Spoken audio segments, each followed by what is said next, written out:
What do you think about that? All right. Not a lot. Right. What have you got there, David? Telescope, I think.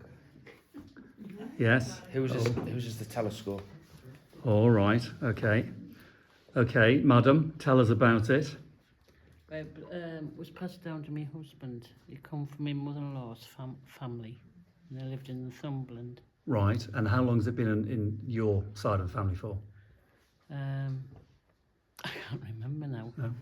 A few years Yeah. now. Yeah. Have you ever tried it?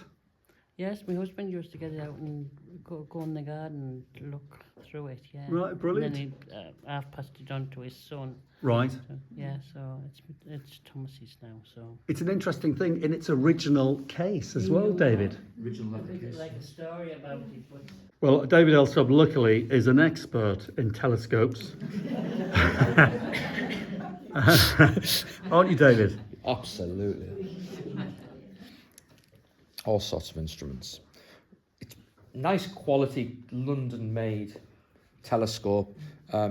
Probably dates to the kind of middle of the 19th century. It's probably 1850s, 1860s.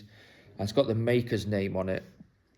John Browning, 68 Strand, London. It's nice to have a maker's name on. Some of them are stamped, some of them weren't. It's a little bit dinted and bruised, but the condition's not too bad. And the fact that it's still in its original leather case helps it. Do you think it's a Navy thing?